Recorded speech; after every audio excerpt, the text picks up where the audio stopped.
अंत में जाकर के 4.5 साल बाद में पहली बार मुझे अपने खातों की डिटेल देने के लिए नोटिस दिया गया कि आप लिखित में एक बार अपने खाते की डिटेल कि मुझसे जो जानकारी मांगी गई है कि आपके बैंक खातों की जानकारी दीजिए, आपकी संपत्ति की जानकारी दीजिए, आपके लेन देन की जानकारी दीजिए। इस संभाग के कार्यकर्ताओं की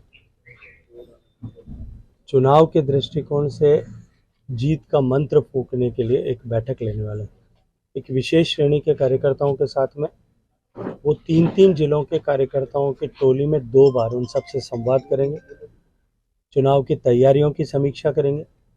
चुनाव के दृष्टिकोण से क्योंकि भारतीय जनता पार्टी संगठन के आधार पर, संगठन की शक्ति के आधार पर चुनाव लड़ने वाली पार्टी है, इसलिए संगठन के दृष्टिकोण से तैयारियों के जायजा लेंगे और आने वाले चुनाव में विजयश्री को प्राप्त करने के लिए सभी कार्यकर्ताओं से फीडबैक लेकर के उनको आगामी दिशा निर्देश उस दृष्टिकोण से प्रदान करेंगे।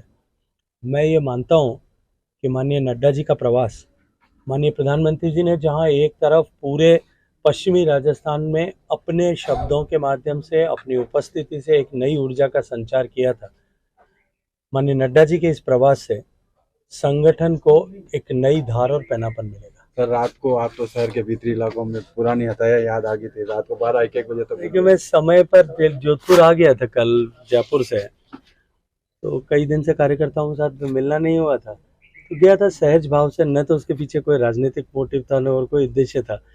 अपनी मोनोटोनी को ब्रेक करने के लिए मुझे लगता है कि वो मेरे लिए सबसे अच्छा जगह है जहाँ मैं बैठ करके देश दुनिया के हालात के बारे में, राजस्थान और राजस्थान की राजनीति के बारे में जो वहाँ की समृद्ध चर्चाएं होती है, उन चर्चाओं में शुरू को वहाँ के बारे जो है किस तरह से कार्यकर्ता और जमीन पर बैठे हुए लोग किस दृष्टिकोण से सोचते हैं, इसके बारे में बातचीत सर, सूचियों का बड़ी बेसब्री से इंतजार है रहा पूरे राजस्थान में। अभी तो मुझे लगता है कांग्रेस की इंतजार करना चाहिए। हम तो एक घोषित कर चुके हैं, प्लस समय आने दीजिए, दूसरा भी आ जाएगा। सर एसओजी जो नोटिस दिया अभी वापिस वित्तीय लेनदेन को लेकर कितना जो है हास्यास्पद है। पिछले 4.5 साल में माननीय मुख्यमंत्री जी ने अनेक बार आप लोगों से चर्चा करते हुए, प्रेस कॉन्फ्रेंसेस में, पब्लिक मीटिंग में बात करते हुए, कांग्रेस की मीटिंग में बात करते हुए, सरकारी मीटिंग में बात करते हुए अनेक बार मेरे ऊपर आरोप लगाए थे। पहली बार 2019 से लेकर के अब 2023 के अंत में जाकर के 4.5 साल बाद में पहली बार मुझे अपने खातों की डिटेल देने के लिए नोटिस दिया गया कि आप लिखित में एक बार अपने खाते की डिटेल दें।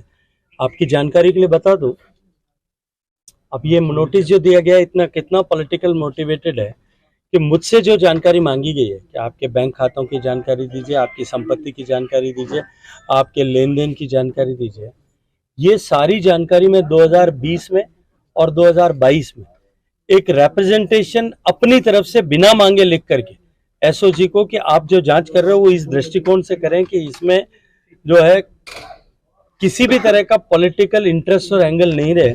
ये सारी जानकारी विद ऑल डॉक्यूमेंट्स में 2 बार पहले भी दे चुका हूँ, बिना मांगे भी दे चुका हूँ। क्या गजेंद्र सिंह शेखावत चुनाव लड़ेंगे? देखिए, मैं तो मेरी कोई इच्छा है, न मेरी कोई आकांक्षा है, न मेरी कोई महत्वाकांक्षा है। पार्टी का निर्देश, मैं तो पार्टी का सिपाही हूँ। पार्टी मुझे कहे कि आपको चुनाव लड़ना है, मैं चुनाव लड़ूंगा। पार्टी मुझे कहे कि आने वाले सांसद का चुनाव लड़ना है, वो लड़ूंगा। पार्टी मुझे कहे कि संगठन में काम करना है, मैं संगठन में काम करूंगा। और विचार परिवार कहे कि नहीं यहाँ भी काम नहीं करना, कहीं और करना है, वहां करेंगे।